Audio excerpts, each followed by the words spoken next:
Assalamualaikum warahmatullahi wabarakatuh. Bismillahirrahmanirrahim.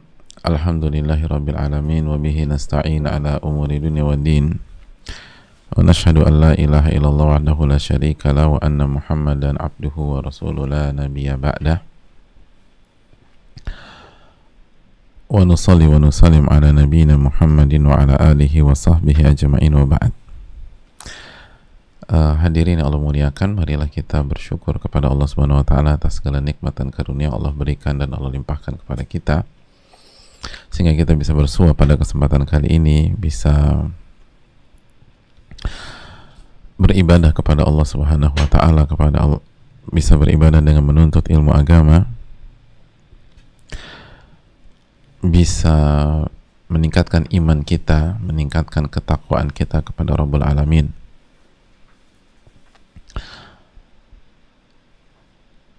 Dan itu semua berkat taufik dari Allah Subhanahu wa taala dan nikmat yang Allah berikan kepada kita. Maka marilah kita bersyukur dan bersyukur kepada Allah Subhanahu wa taala. Sebagaimana marilah kita meminta pertolongan kepada Allah Subhanahu wa taala, karena kita tidak akan bisa mengamalkan ilmu ini kecuali ditolong oleh Allah. Kita nggak mungkin bisa paham ilmu ini kecuali dibuat paham oleh Allah Subhanahu wa taala. Maka mintalah tolong kepada Allah Subhanahu wa taala atas nikmat yang Allah berikan kepada kita. Ada banyak orang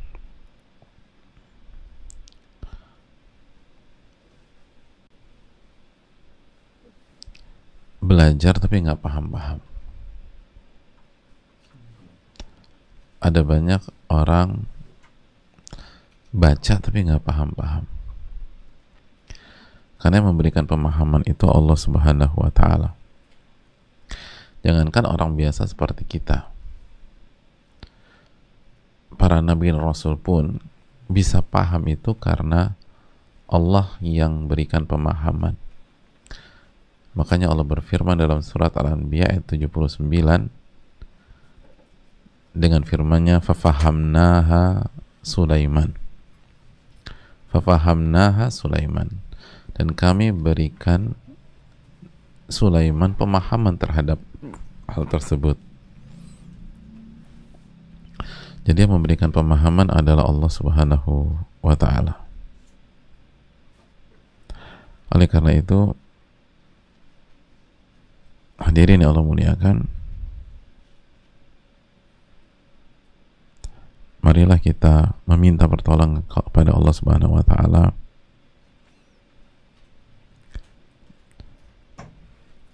agar Allah memberikan kita pertolongan bisa beribadah dan bisa memahami dan bisa mengamalkan. Sebagaimana marilah kita bersaksi bahwa tidak ada ilah yang berhak diibadahi kecuali Allah,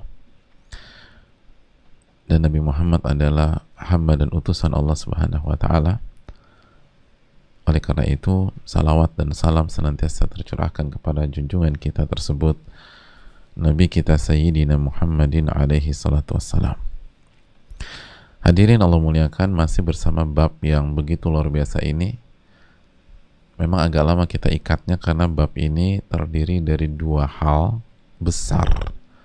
Jadi bukan satu. Kalau yang lain, yang sebelumnya kan satu-satu, ikhlas, taubat, terus. Tapi kalau ini dua, yakin dan tawakal. Dan dua hal ini sama-sama pondasi di dalam agama kita.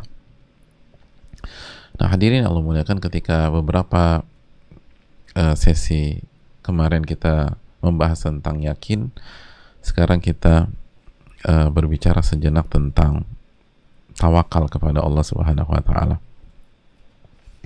Berbicara tentang tawakal, jemaah sekalian, berbicara tentang tawakal, kita sudah jelaskan bahwa Inti tawakal itu adalah bertumpu dan bergantung pada pihak lain.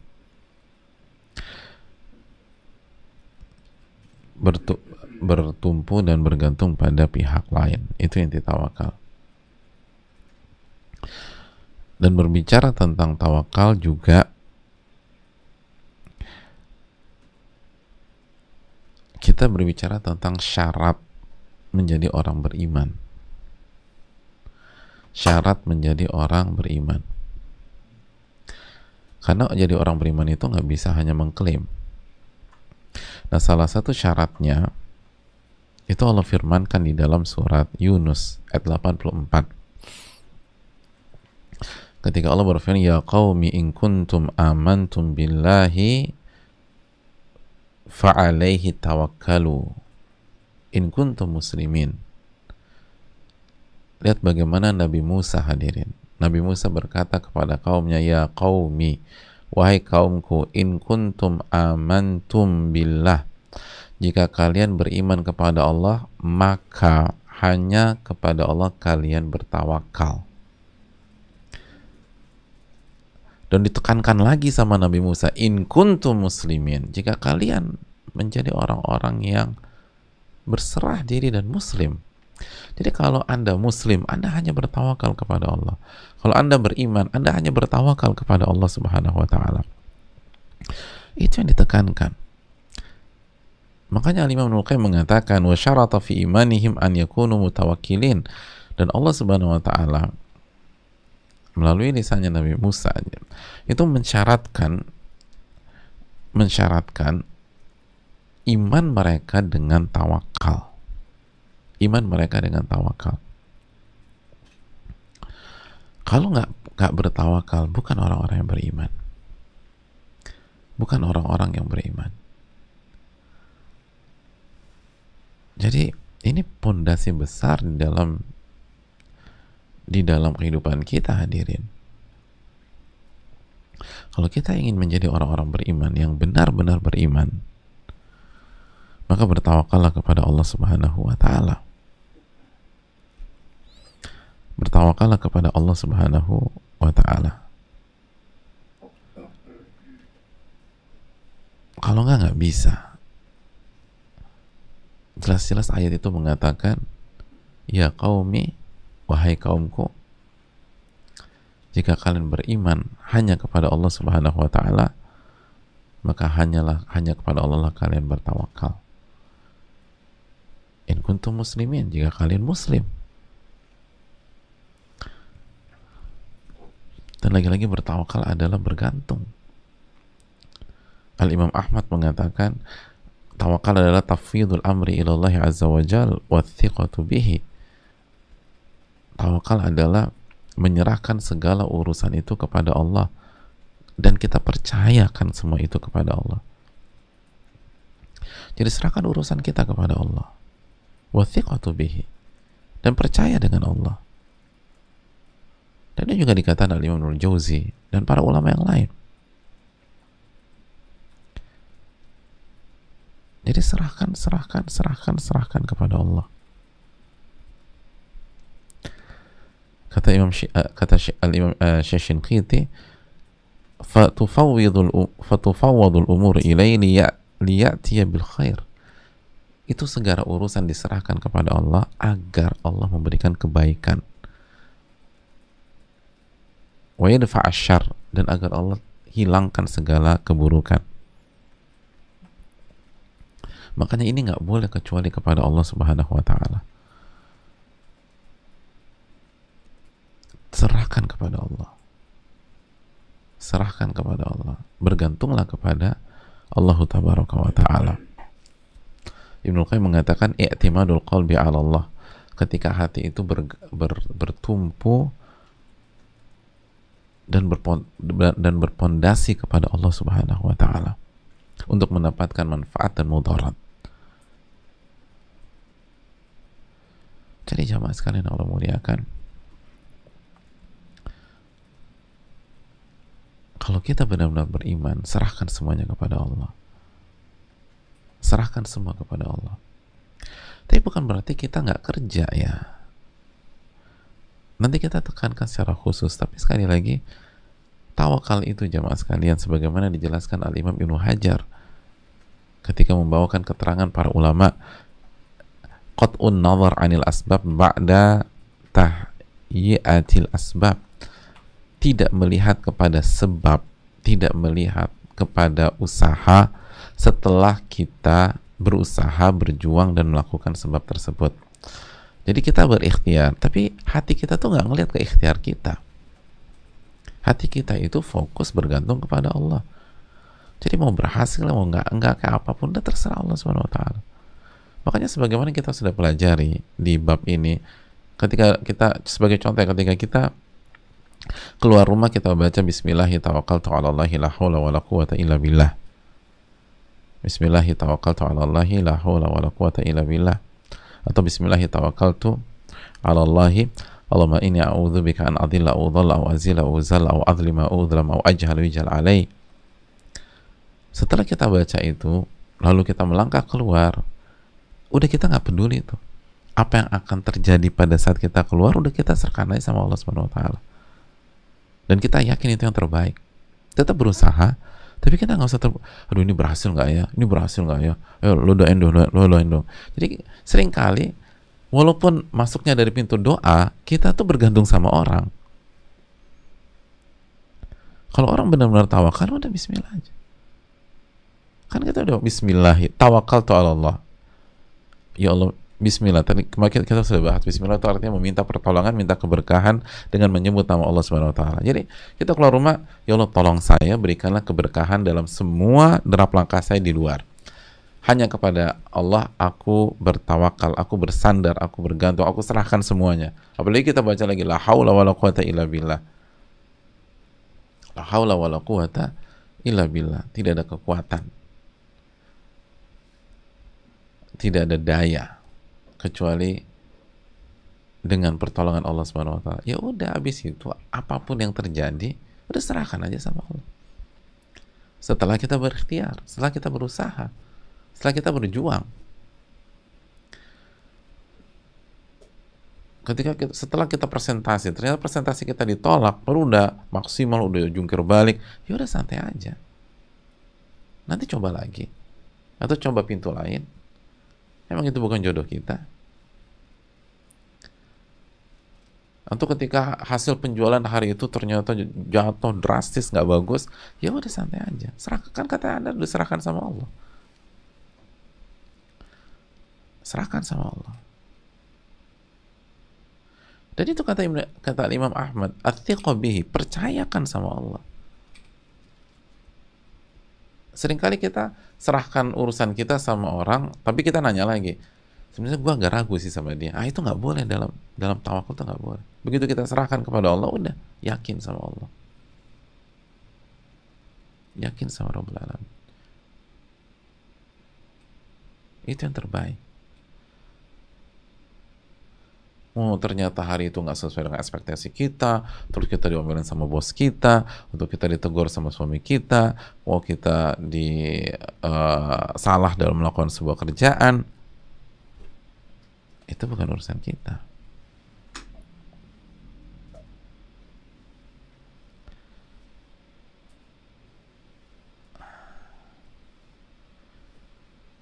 Itu bukan urusan kita.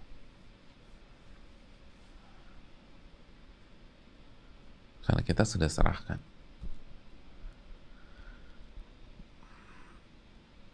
Dan kita yakin itulah yang terbaik. Dan itu syarat beriman. Syarat beriman.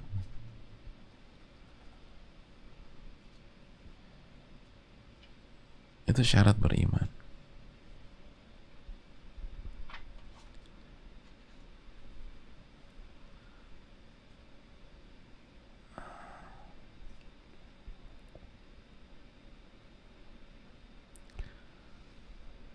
Kalau kita nggak punya ini, ada masalah besar dalam iman kita. Ada masalah besar dengan iman kita. Jamaah yang Allah muliakan, kata para ulama kita, tawakal itu menggabungkan dua unsur. Ingat, tawakal artinya bertumpu, bergantung dan menyerahkan kepada Allah Subhanahu wa taala. Itu punya dua unsur. Unsur yang pertama, ilmu hati, ilmu qalbi. Ini dijelaskan oleh Imam Ibnul Qayyim dalam Thariqul Hijratain. Yang pertama adalah ilmunya hati. Yang kedua, amalan hati. Sekali lagi, tawakal itu harus memiliki dua unsur, dua dasar. Yang pertama, ilmu hati, ilmu di dalam hati. Yang kedua, amalan hati. Apa maksudnya? Maksudnya gini, yang dimaksud ilmu hati adalah yakinuhu bikifayati wakilihi wa kamali qiyamihi bima wakalahu ilaih wa anna ghairahu la yaqumu maqamahu fi dhalik. Yang dimaksud ilmu hati adalah ketika hati kita berilmu sampai pada titik keyakinan, sampai pada level yakin banget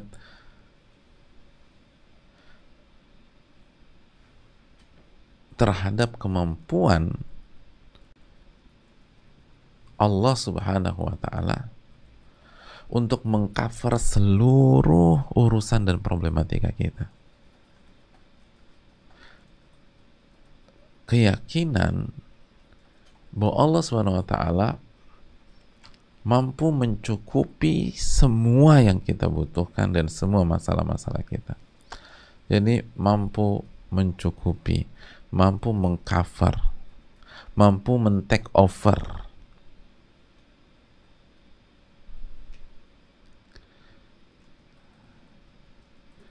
Itu harus yakin. Wa kamali qiyamihi bima wakalahu ilaih. Dan betapa sempurnanya Allah dalam menyelesaikan semua hal tersebut. Semua urusan-urusan yang kita serahkan kepadanya.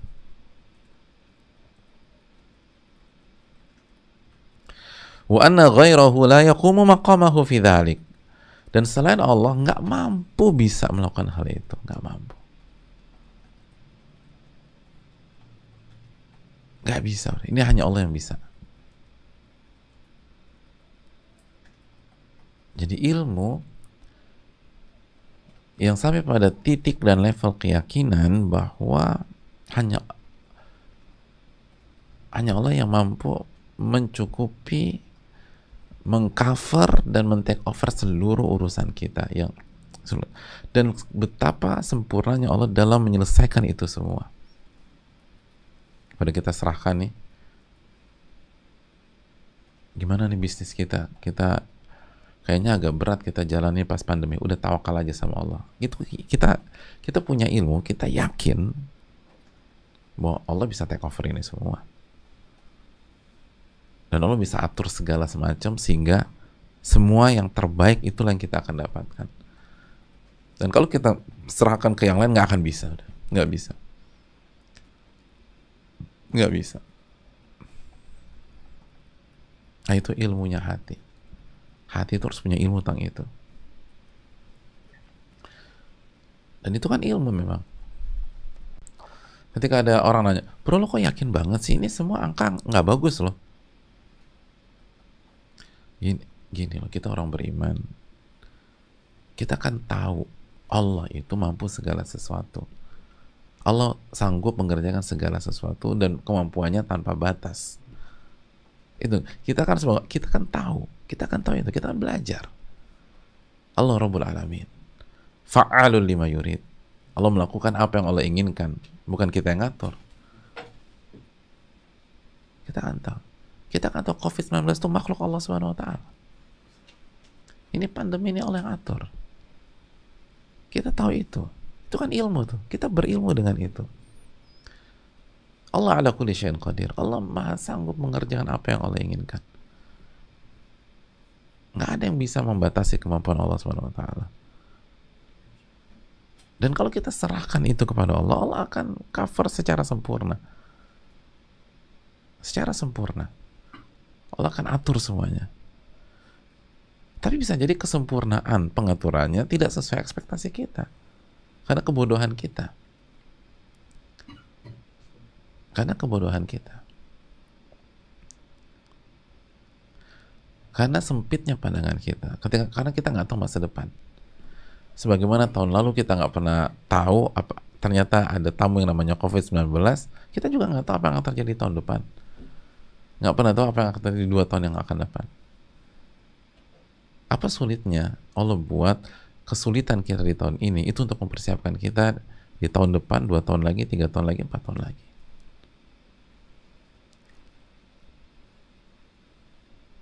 Jadi kita jalanin aja. Udah serahin aja sama Allah Jalla wa'ala. Itu ilmu qalbi. Itu ilmu dalam hati. Itu bukan di otak lagi tuh. Itu dalam hati. Makanya ilmu qalbi.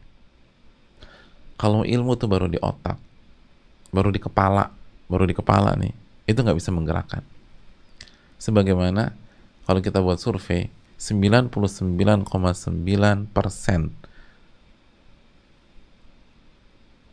umat Islam yang nggak sholat subuh pagi ini tahu sholat subuh itu wajib. Di Jakarta nih atau Jabotabek, di Jabotabek 99,9% lah bahasanya yang nggak sholat subuh pagi ini, ketika ditanya, Mas nggak sholat subuh, menurut Mas sholat subuh itu hukumnya apa? Wajib. Tahu, mereka tahu sholatnya wajib, tapi nggak sholat karena ilmunya nggak di hati. Dan untuk bisa tawakal, ilmu itu harus di hati. Jadi ilmu bahwa Allah mampu mengerjakan segala sesuatu nggak boleh hanya di kepala. Kalau hanya di kepala nanti tetap aja begitu ada masalah yang kita hubungi makhluk nanti, yang kita hubungi manusia sebelum kita hubungi Allah Subhanahu wa taala. Tapi kalau ilmu itu udah ada di hati, maka yang pertama kali kita akan hubungi dan kita serahkan segala sesuatunya adalah Rabbul Alamin. Makanya kan syarat beriman. Ini syarat beriman, bukan syarat jadi orang beriman, bukan sebatas syarat jadi orang pinter.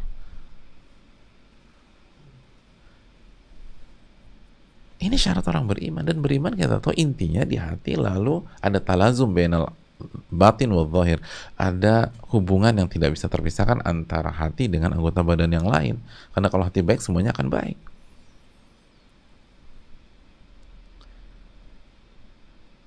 Ilmu itu harus ada. Kalau kita tidak punya ilmu sampai pada titik keyakinan bahwa Allah Subhanahu wa taala mampu mengcover segala urusan kita, mampu menyelesaikan segala urusan kita, dan mampu mencukupi kita, dan ketika Allah lakukan itu semua, Allah lakukan dengan segala kesempurnaannya, tanpa ada cacat, tanpa ada celah, tanpa ada miss, tanpa ada kekosongan, tanpa ada masalah, dan kita yakin hal itu tidak mungkin dilakukan kecuali oleh Allah, maka itulah unsur pertama tawakal. Unsur pertama tawakal.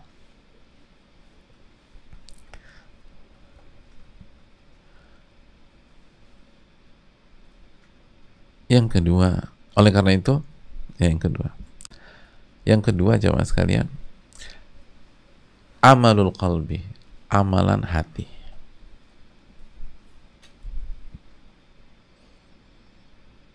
Amalan hati. Yang dimaksud amalan hati dalam tawakal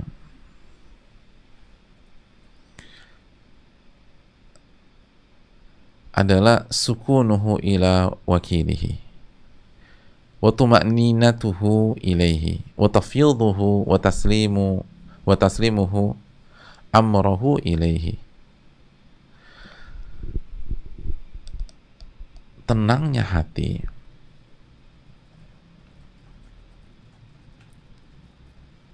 kepada Allah Subhanahu wa taala.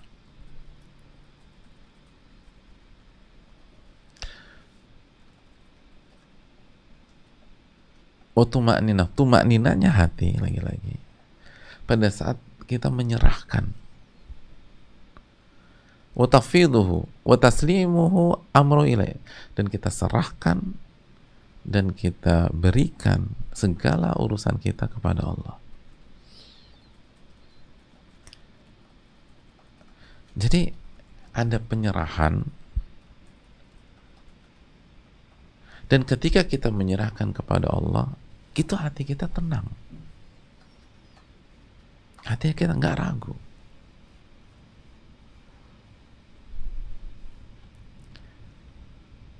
Makanya ini bukan tentang lisan. Oh, kita serahkan aja sama Allah, benar tuh, itu baru lisan. Tapi kalau tawakal benar-benar, itu hati serahkan sama Allah.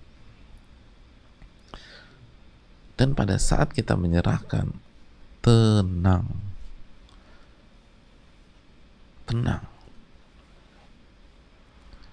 nggak ada panik, nggak ada bingung, tenang.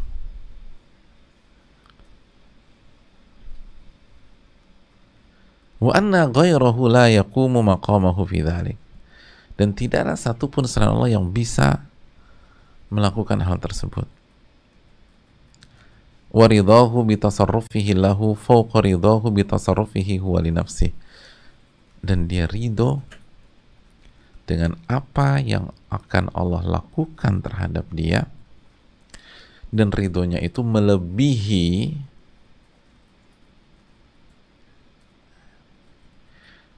sekali lagi, dia ridho terhadap apa yang Allah akan lakukan terhadap dia dan urusannya, dan ridhonya kepada Allah itu melebihi ridhonya ke dirinya sendiri kalau dia yang kerjain. Jadi ridhonya kepada Allah melebihi ridhonya kepada dirinya sendiri.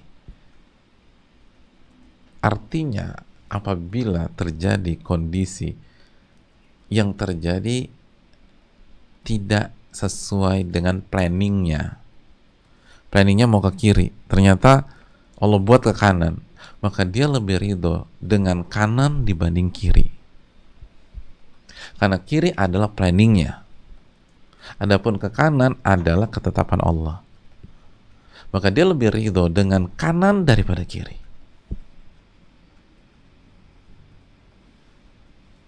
Jadi kalau udah kejadian nih, kan tetap berusaha kan, sebagaimana kata Ibnu Hajar, berusaha, jungkir balik, kejar,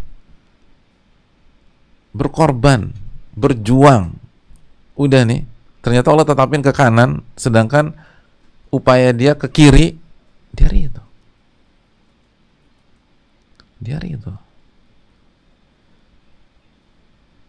Dan dia bilang, ya ke kanan lagi. Enggak pengen. Bahkan kata para ulama, dia harus lebih ridho terhadap kanan dibanding kiri. Jadi kalau harus lebih, gimana sih ketika berhasil nih ke kiri ini? Kan kita senang. Nah harusnya kita lebih senang lagi ketika Allah takdirkan ke kanan.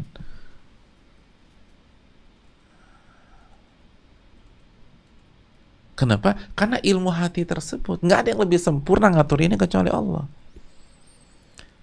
Nggak ada yang bisa take over ini kecuali Allah. Nggak ada yang lebih ngerti tentang kita dan masa depan kita kecuali Allah.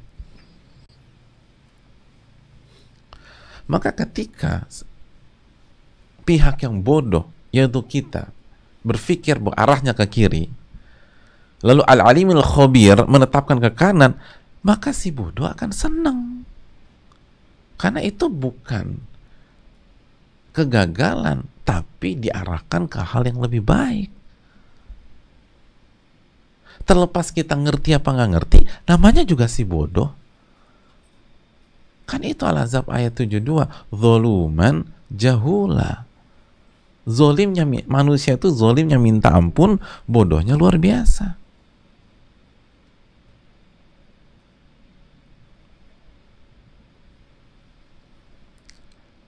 Begitu. Kita berjuang terhadap terhadap penyakit kita, tapi nggak, Allah tetapkan nggak sembuh-sembuh, maka kita lebih ridho dengan penyakit ini daripada dengan kesembuhan kita. Itu silakan berjuang, tadawu wala tadawu bil haram, kata Nabi SAW, berobatlah dan jangan berobat dengan cara yang haram. Tapi kan hasil akhir benar nggak kita serahkan kepada Allah? Benar nggak kita serahkan kepada Allah? Kalau benar-benar kita serahkan, apapun Allah putuskan, tenang. Hadirin, kita aja sebel sama orang. Kita sebel nggak sama orang? Kita lagi jalan nih, dia nggak ngerti jalan, atau dia ngerti jalan tapi dia bilang, udah pokoknya gue serahin ke lo semua ya, lo yang pilih jalan nih, benerin sama gue, iya, gue serahin sama lo. Terus ada persimpangan, ada opsi, kita misalnya kita dari Bekasi mau ke airport misalnya, terus keluar pintu tol, masuk ke tol dalam kota, kan ada pilihan airport, apakah lurus lewat Semanggi atau mutar lewat Tanjung Priok. Kita nanya, gimana, mau lewat mana nih? Udah, kan terserah lo deh, mau lewat Semanggi silahkan, mau lewat Tanjung Priok silahkan. Enggak, lo aja. Enggak, gue terserah lo, gue mau nikmatin perjalanan nih. Jadi kita lewat Semanggi aja lebih cepat ya. Iya, terserah, Semanggi boleh, Tanjung Priok boleh. Tapi kalau ada apa-apa dengan Semanggi gimana? Udah, terserah lo deh, yang penting gue mau santai aja. Ya udah, Semanggi ya. Iya, terserah. Akhirnya kita pilih Semanggi. Begitu mau Semanggi macet total. Kita disalahin sama dia. Lu kenapa milih Semanggi sih? Kan sebel kita sama nih orang. Lu katanya terserah gua. Ini macet nih. Kan lu bilang terserah gua tadi. Itu macet. Enaknya nih orang kita apain jemaah?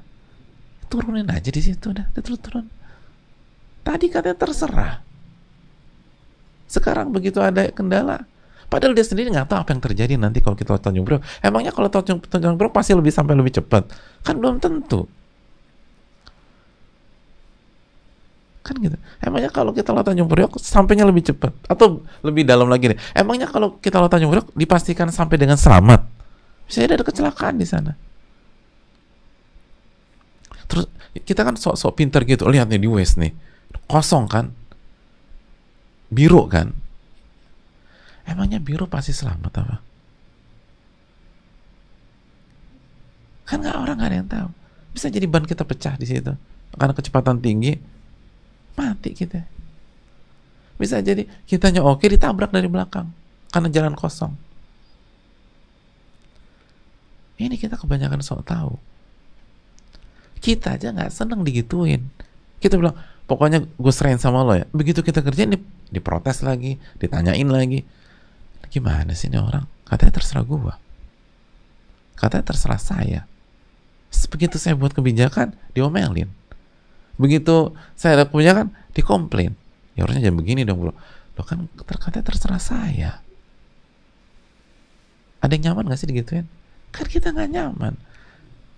Tapi yang dasar manusia ya, masa Allah digituin sama dia, subhanallah.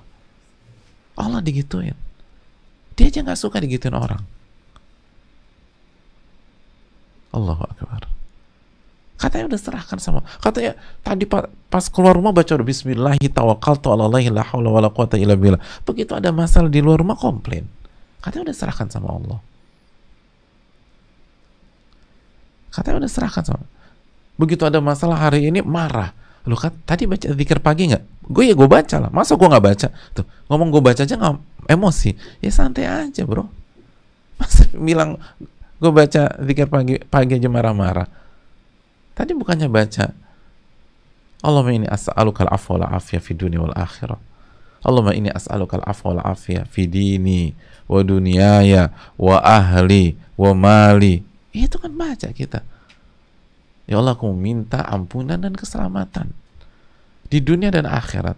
Ya Allah, aku minta ampunan dan keselamatan fi dini, untuk agamaku, wa dunyaya, dan duniaku, wa ahli wa mali, keluargaku dan hartaku. Ya udah, berarti kan kita serahkan keselamatan kita, keluarga kita, harta kita, dunia kita, akhirat kita kepada Allah.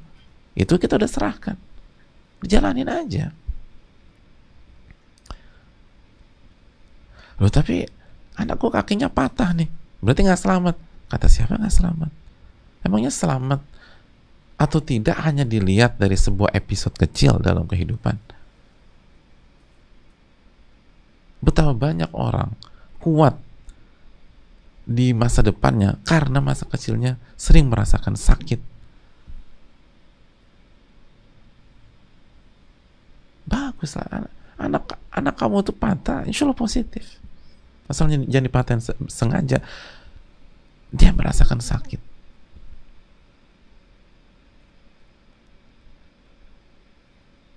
Terus Anda masuk ke dia, nanti yang menyembuhkan Allah. Biar dia ngerasain bahwa Allah yang akan sembuhkan dia. Dia akan merasakan Allah Asy-Syafi. Kalau kita nggak pernah sakit, kapan kita merasakan Allah Asy-Syafi? Kapan kita mencapai derajat hakul yakin bahwa Allah Asy-Syafi? Kalau kita nggak pernah sakit. Allah yang maha penyembuh. Dan itu kan penting untuk iman dan ketenangan kita.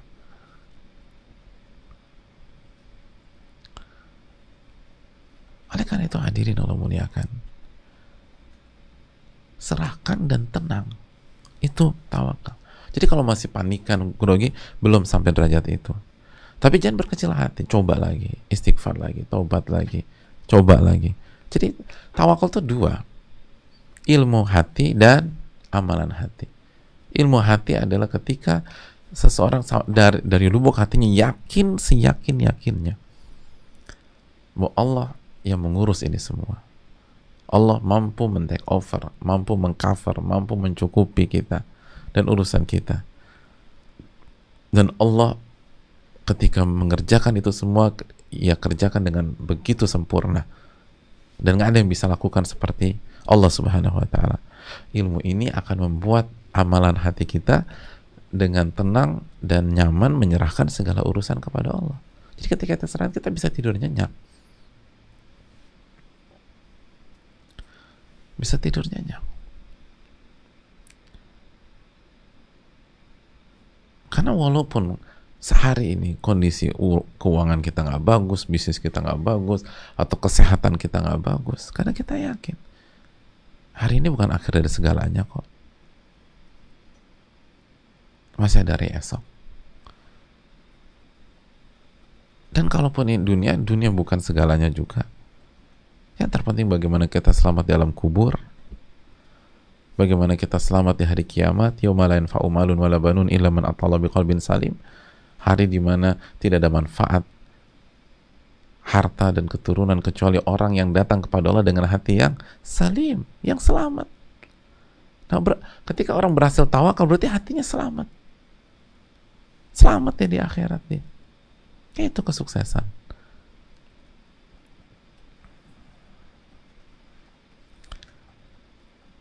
Hadirin yang Allah muliakan,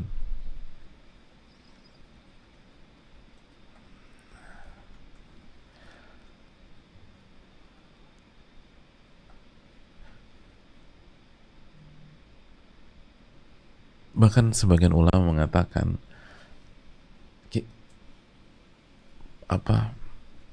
ketika tawakal itu terdiri dari ilmu hati dan amalan hati. Dan salah satu amalan hati adalah sukunuhu ila wakilihi, tenangnya hati ketika menyerahkan segala urusan kepada Allah. Dan sukun tenangnya hati itu kalau bisa diibaratkan itu seperti tenangnya jenazah atau mayit di hadapan pihak yang memandikannya, yuqallibuhu kaifa yasha', lalu pihak itu membolak-balikan tubuhnya sesuai dengan yang ia butuhkan. Dan itulah makna tenangnya hati. Saat kita serahkan segala urusan kita dengan segala konsekuensinya, tenangnya kita itu kayak tenangnya jenazah saat dimandikan. Subhanallah. Itu yang dijelaskan dalam Madarijus Salikin.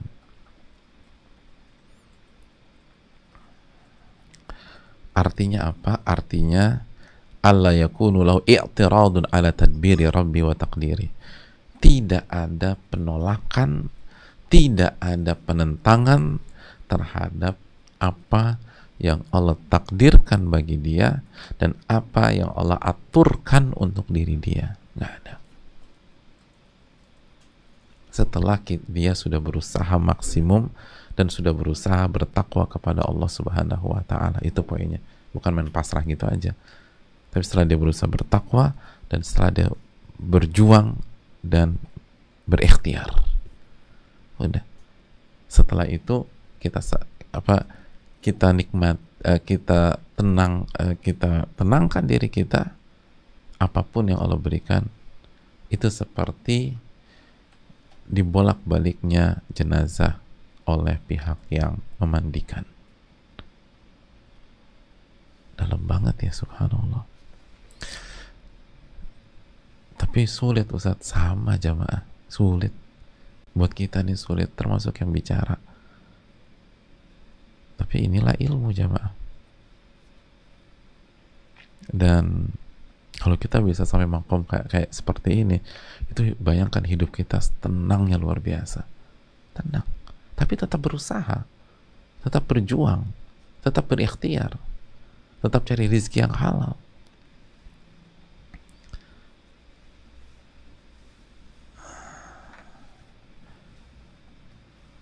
Makanya kan kayak Abdullah bin Abbas kasih keterangan simpel aja, athiqatu billah, percaya sama Allah, itu aja udah.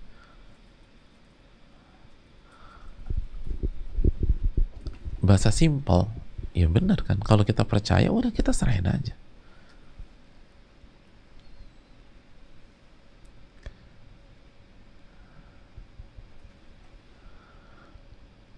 Gitu hadirin.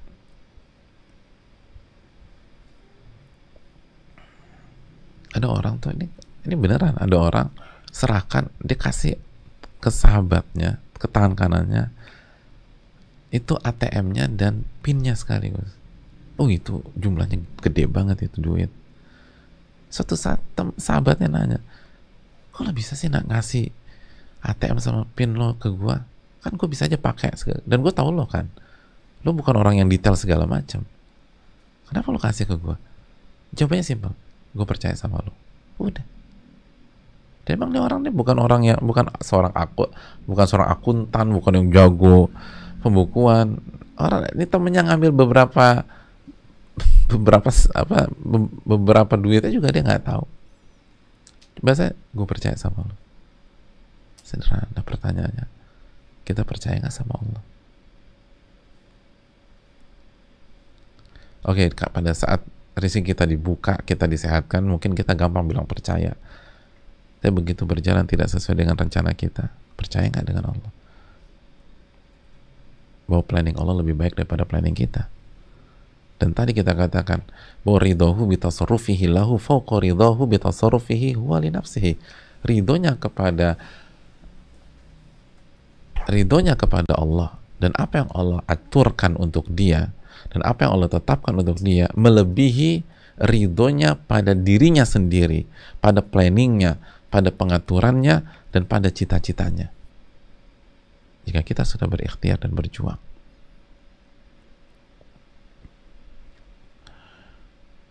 Tugas kita berjuang, tugas kita bersungguh-sungguh, tugas kita berikhtiar, dan serahkan kepada Allah Subhanahu wa Ta'ala. Ini yang bisa disampaikan pada kesempatan kali ini.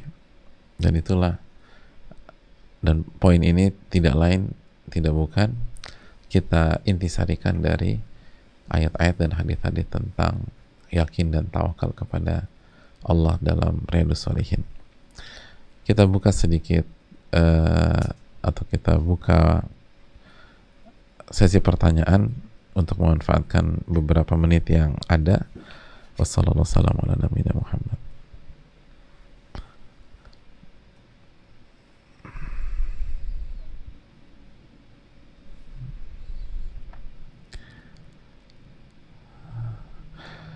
Assalamualaikum warahmatullahi wabarakatuh. Waalaikumsalam warahmatullahi wabarakatuh. Ustadz Hafizahullah, semoga Ustadz, tim, seluruh kaum muslimin selalu berada dalam lindungan dan keberkahan Allah, amin ya rabbal alamin. Ustadz, bagaimana menimbulkan keyakinan yang sangat kokoh atas ilmu-ilmu yang bersifat gaib yang disampaikan secara dogmatis? Apakah cukup dengan mempercayai siapa yang menyampaikan? Apakah artinya keyakinan tersebut hanya bersifat ilmu yakin, tidak mencapai ainul yakin, bahkan hakul yakin? Jazakallahu khair atas jawabannya Ustadz. Terima kasih atas pertanyaannya. Hadirin Allah muliakan,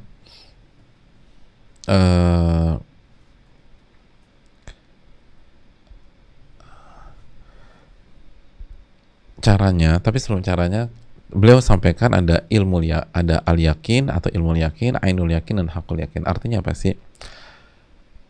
Ilmu yakin atau al yakin adalah kita yakin tentang sesuatu padahal kita belum pernah lihat atau belum pernah rasakan. Itu ilmu yakin atau al yakin. Adapun ainul yakin itu dari ain. Ain itu apa? Ain itu mata. Jadi artinya kita meyakini sesuatu karena kita sudah melihat. Kita punya ilmunya dan kita sudah melihat. Tapi kita belum pernah merasakan. Hakul yakin itu artinya kita sudah merasakan sendiri. Itu hakul yakin. Kayak misalnya ketika kita yakin dengan surga dan neraka dan hari kiamat, itu sampai detik ini itu baru sampai ilmu yakin. Karena kita belum pernah lihat dan belum pernah merasakan. Orang yang sudah pernah umrah atau haji, maka Masjidil Haram itu sudah sampai hakul yakin. Tapi orang yang belum pernah naik haji atau umrah atau ke Mekah, ketika orang bicara tentang Masjidil Haram, dia baru sampai ilmu yakin. Yakin dia ada Masjidil Haram, ada Arafah, ada Mina, tapi belum pernah hakul yakin, belum pernah ke sana dan ngejalanin ibadah di Masjidil Haram. Begitu, itu ya. Nah, keyakinan apakah cukup dengan hanya bersifat ilmu yakin dan tidak mencapai ainul yakin dan hakul yakin? Tergantung jamaah. Itu tadi kalau surga dan neraka selama kita di dunia, maka kita sampai pada ilmu yakin. Tapi misalnya kemahakuasaan Allah segala macam, itu kita bisa sampai dalam banyak hal, kita bisa sampai ke hakul yakin. Caranya gimana? Caranya yang pertama jelas harus belajar, harus menuntut ilmu dan pelajari tentang Allah Subhanahu wa taala, ma'rifatullah. Karena inti ilmu kan, ilmu agama itu intinya adalah mempelajari dua hal. Hal yang pertama adalah mempelajari tentang Allah Subhanahu wa taala, nama-nama dan sifat-sifatnya. Dan yang kedua mempelajari apa yang Allah suka dan apa yang Allah benci, yaitu syariat dan halal dan haramnya. Inti ilmu kan itu. Kata Al-Imam Ibnu Rajab Al-Hanbali rahimahullah. Nah, dengan belajar kita akan mencapai keyakinan. Lalu yang kedua, kita amalkan dan kita hadapi masalah kehidupan kita, ujian kehidupan kita dengan ilmu kita tersebut. Maka kita dalam banyak kondisi akan naik kelas dari al-yakin ke hakul yakin. Gitu. Karena fungsi ujian, sekali lagi, fungsi ujian, fungsi musibah, fungsi masalah adalah untuk membuat seorang hamba naik kelas dari al-yakin atau ilmu yakin ke hakul yakin. Dan itu adalah fungsi dan peran yang sangat mewah. Karena keyakinan lebih besar daripada harta, lebih penting daripada harta, lebih penting daripada popularitas dan tahta. Keyakinan itu hal yang paling mewah di dunia. Sebagaimana saya contohkan tadi, ketika Allah kasih musibah, ketika Allah Subhanahu wa taala memberikan musibah berupa penyakit kepada kita, salah satu tujuan atau peran penyakit adalah membuat kita naik kelas dari al-yakin ke hakul yakin. Contoh, ketika Allah sembuhkan penyakit kita, apalagi kalau penyakit berat dan dokter udah angkat tangan dan kita disembuhkan oleh Allah Subhanahu wa taala, maka keyakinan terhadap Allah Asy-Syafi yang selama ini hanya ilmu yakin naik kelas menjadi hakul yakin. Kenapa? Karena saya sudah ngalamin sendiri. Penyakit saya waktu itu penyakit yang berat. Semua dokter angkat tangan. Saya udah khatam di Jakarta atau khatam di Indonesia. Saya berangkat ke Malaysia, saya berangkat ke Singapura, saya berangkat ke Jepang, saya berangkat ke Australia, saya berangkat ke Jerman, saya berangkat ke Rochester dan seterusnya. Semua angkat tangan. Dan subhanallah, saya umrah atau saya haji, saya doa sama Allah, saya minum zam-zam segala macam, ya Allah sembuhkan penyakit saya. Dan kasus seperti ini bukan 1-2 kasus loh, yang saya dengar sendiri dengan telinga saya, dan itu lebih dari 1-2 orang. Dan saya yakin jamaah punya pengalaman atau tahu pengalaman kayak begini. Maka orang yang mengalami hal seperti itu benar-benar yakin Allah itu Asy-Syafi, bukan manusia. Apalagi semua dokter angkat tangan, disembuhkan sama Allah. Dokter angkat tangan. Dokter bilang harus operasi nih bu, kalau nggak ada paling nggak sampai 1 tahun. Dia bilang enggak, saya enggak. Masih hidup sampai sekarang. Sekali lagi bukan berarti dokter itu salah, enggak. Semua kita mau dokter apapun kan berusaha menunaikan amanatnya, tapi kita harus yakin kan di atas langit masih ada langit. Wa fawqa kulli dzi ilmin alim. Di atas orang yang punya ilmu ada pihak yang lebih punya ilmu, dan paling atasnya al-alimul khabir. Al-alimul khabir.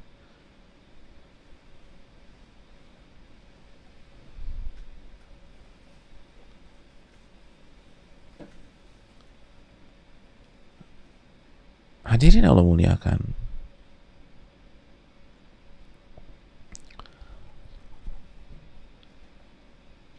itu membuat kita jadi hakul yakin. Ketemu sama yang abis itu kita ketemu sama teman kita yang sakit, dia drop, itu kita bisa kasih masukan, kamu harus yakin Allah itu Asy-Syafi mas. Tapi gimana? Saya ngalamin sendiri, itu beda ya ngomong. Saya ngalamin sendiri itu beda banget deh. Dengan sebatas saya dengar apa kata Ustadz, beda. Ngalamin sendiri itu beda. Keyakinan yang didapat dari pengalaman itu jauh lebih kuat dibanding keyakinan dari cerita orang. Makanya kan kata laisal khabaru kal muayyanah, berita itu beda dengan ngalamin langsung. Ngalamin langsung tuh sangat menguatkan keyakinan. Taib, mungkin ada yang mengatakan, nah gimana kalau misalnya, apa hikmahnya, keyakinan macam apa kalau misalnya memang nggak sembuh dan meninggal, dokternya benar gitu misalnya. Hadirin,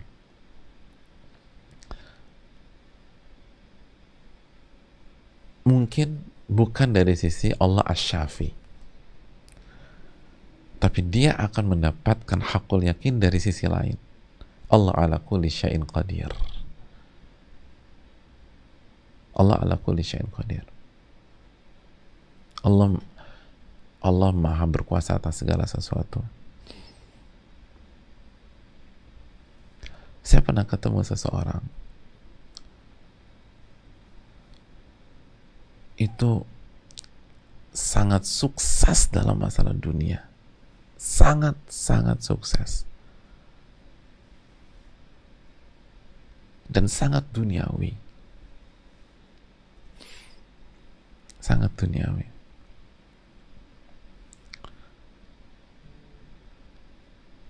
Hadirin Allah muliakan,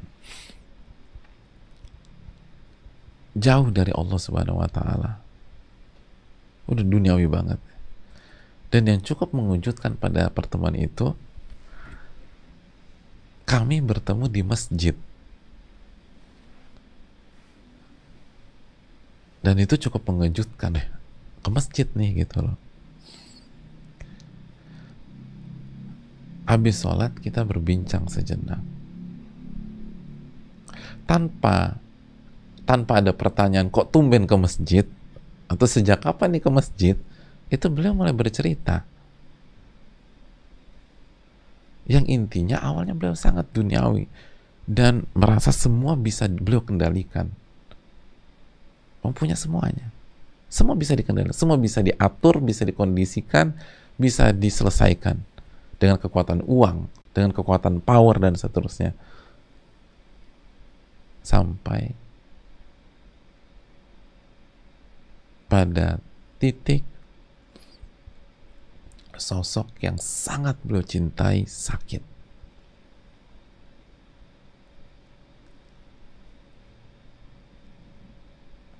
Dan singkat cerita, begitu sosok yang sangat beliau cintai sakit, beliau masih pede, tenang aja. Saya punya uang. Kita ke sana. Kita ke luar negeri. Ternyata gagal,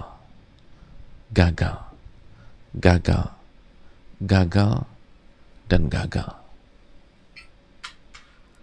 Padahal semua yang terbaik sudah didatangi. Gagal.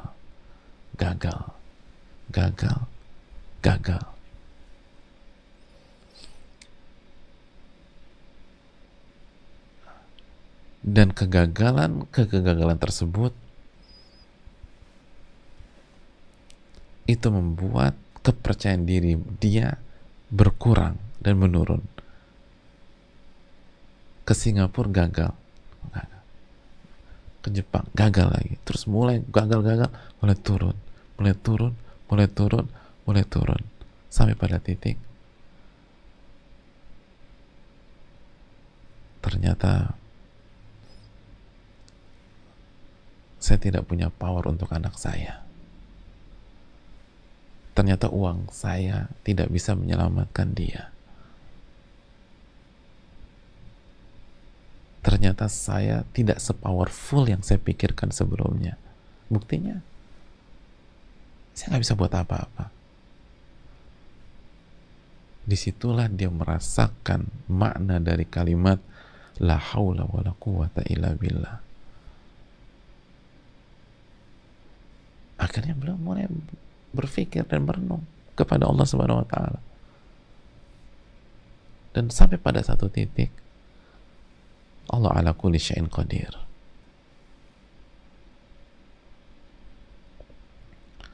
Allah ala kulli syai'in qadir. Allah yang berkuasa atas segala sesuatu. Sehebat apapun kita tidak akan bisa mewujudkan apa yang kita inginkan kecuali dengan kehendak Allah dan izin Allah Subhanahu wa taala. Dan kalau Allah takdirkan anak saya nggak selamat, saya nggak bisa buat apa-apa lagi. Akhirnya taubatnya orang dan mulai menyerahkan yang terbaik adalah pilihan Allah. Bukan ngotot anaknya harus sembuh, enggak. Yang terbaik adalah pilihan Allah. Itu kok bisa kayak begitu? Sampai hakul yakin begitu. Karena dia ngerasain sendiri. Selama ini dipikir dia bisa kendalikan semua hal dengan uangnya. Ternyata ini nggak bisa. Dan lebih naas lagi, ini berkaitan dengan yang paling dia cintai. Yang paling dia cintai. Dia nggak bisa buat apa-apa. La haula wa la quwata illa billah. Nggak bisa buat apa-apa. Akhirnya menyadarkan dia atas kemaha-agungan Allah Subhanahu wa taala. Kekuasaan Allah Subhanahu wa taala. Akhirnya dia bisa mengucapkan bahwa saya ini lemah, saya nggak punya daya, dan yang lemah harus menghamba dan beribadah kepada yang maha kuat. Ini kalau nggak ada ujian itu nggak bisa sampai ainul yakin, hakul yakin.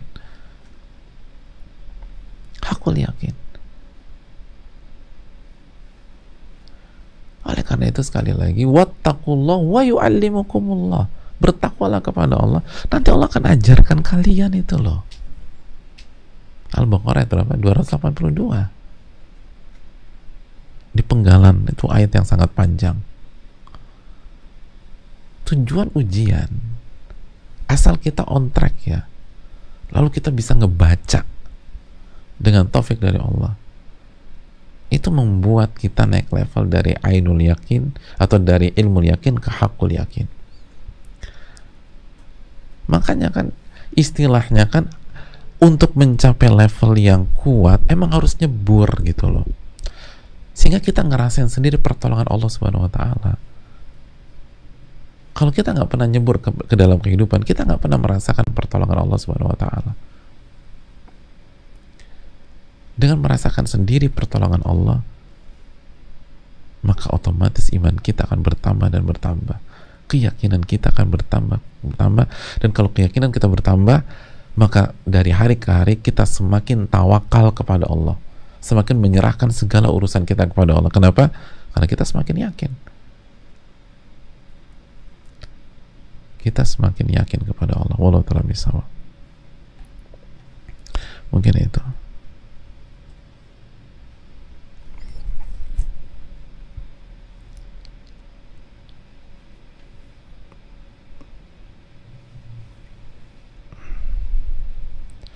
Assalamualaikum warahmatullahi wabarakatuh. Waalaikumsalam warahmatullahi wabarakatuh. Semoga Allah senantiasa limpahkan kesehatan, keberkahan, keselamatan untuk Ustadz dan seluruh tim dan seluruh umat Islam dimanapun kita berada. Amin ya rabbal alamin. Begitu juga yang bertanya. Izin bertanya Ustadz, apakah termasuk orang yang tidak yakin atau beriman ketika seseorang menerima musibah atau bencana, dia masih membutuhkan waktu untuk menerima, bersabar dan ridho? Misal mengetahui bahwa itu ujian Allah, namun butuh 1-2 hari untuk bisa bangkit dan bersabar. Jazakallahu khair, barakallahu fikum. Hadirin Allah muliakan, kita sudah pelajari di bab sabar bahwa Nabi SAW bersabda, inna sabra inda sadamatil ula. Sabar itu ketika hentakan pertama, ketika detik-detik pertama, atau ketika waktu-waktu pertama. Tapi yang perlu kita ingatkan bahwa setiap kita itu berproses, hadirin, untuk mencapai kekuatan kesabaran. Tingkat hentakan pertama itu butuh waktu, butuh iman, butuh ilmu, butuh kajian, butuh latihan dalam tanda kutip. Artinya mungkin di musibah pertama 3 hari, bahkan pakai pingsan dulu. Musibah kedua, musibah ketiga, musibah keempat, begitu musibah ke-10, asal kita on track ya, asal kita konsisten, berusaha, nggak mundur, pokoknya dicoba. Baru di musibah ke-15 mungkin kita sudah bisa menerapkan inda sadamatil ula. Orang tuh semua harus ini, nggak bisa dikuliahin 1 jam besoknya langsung jago, tuh nggak mungkin. Ilaman rahimah rabbu tentu saja, tapi pada dasarnya nggak demikian. Harus dicoba lagi, dicoba lagi, dicoba lagi, dicoba lagi. Itu kan Nabi SAW dan para sahabatnya. Hadirin yang Allah muliakan, Nabi SAW saja untuk menjalankan misi beliau dengan generasi terbaik, dengan manusia terbaik, kata Nabi SAW, khairun nasi qarni, sebaik-baik manusia adalah generasiku, itu kan 23 tahun. 23 tahun, bukan 1-2 hari. Itu manusia terbaik, 23 tahun. Baru turun idza jaa nasrullahi wal fath wa ra'aitan nasa yadkhuluna fi dinillahi afwaja fasabbih bihamdi rabbika wastaghfir innahu kana tawwaba. Lalu masih ingat keterangan Abdullah bin Abbas yang disetujui oleh Umar bin Khattab? Abdullah bin Abbas mengatakan ayat surat ini sebagai pesan atau sign bahwa misi telah berakhir dan Nabi akan segera meninggal dunia. Misi sudah dilaksanakan. Butuh waktu, dan makanya jangan menyerah deh. Setiap kita pendosa jamaah, setiap kita banyak melakukan kesalahan, setiap kita khilaf, semua kita termasuk yang bicara, kita harus coba jatuh bangkit lagi, istighfar tobat coba lagi, istighfar tobat coba lagi, evaluasi diri, jangan pernah menyerah. Ikhris ala manfa'uk, bersungguh-sungguhlah dalam mengerjakan yang bermanfaat. Wasta'in billah, minta pertolongan kepada Allah. Wala ta'jiz atau wala ta'jaz, jangan lemah, jangan mundur, jangan balik kanan, jangan kasih bendera putih, coba lagi. Semua butuh proses. Semua butuh proses. Makanya kaidah, catat baik-baik kaidah dari Al-Imam Ahmad bin Abdul Halim, al-ibrah laisat bi al-ibrah bi kamalin nihaya la bi naqsil bidayah. Parameternya adalah di kesempurnaan ending, di akhir, bukan di kekurangan di saat awal. Di awal pasti kita kekurangan. Lalu para ulama kasih dalil apa? Bukankah Anda di hari-hari pertama atau di awal-awal juga nggak bisa apa-apa? Kita nggak bisa jalan, kita nggak bisa loncat-loncat, kita lahir nggak bisa ngapa-ngapain. Tapi sabar, latihan. Sabar, bertawakal. Emangnya baik bertawakal? Baik kan di atas fitrah, hadirin. Bahkan baik tawakalnya kencang, nggak ngarepin makhluk. Jadi beda sama kita. Jadi hadirin yang Allah muliakan, coba terus. Emangnya kita waktu bayi bisa langsung jalan, bisa langsung lari? Nggak mungkin lah. Tapi kita kan nggak pantang nyerah, coba lagi. Coba misalnya antum kita lihat bayi teman kita di usia 2 hari itu udah bisa roll ke depan, roll ke belakang. Kira-kira antum terharu biru nggak? Enggak, hadirin. Kita rukyah tuh bayi, kayaknya kesurupan dia. Gak ada ceritanya orang langsung jago. Latihan dulu. Semua kita ini pemula, amatir. Coba latihan. Dan yang berbicara tidak lebih baik daripada yang mendengar. Mari kita pelajari, amalkan. Ini yang bisa disampaikan. Terima kasih banyak. Semoga kita diberikan taufik. Semoga kita diberikan ilmu yang bermanfaat. Dan semoga Allah Subhanahu wa taala menerima amal ibadah kita. Subhanakallahumma wa bihamdika, la ilaha illa anta, astaghfiruka wa atubu ilaik. Assalamualaikum warahmatullahi wabarakatuh.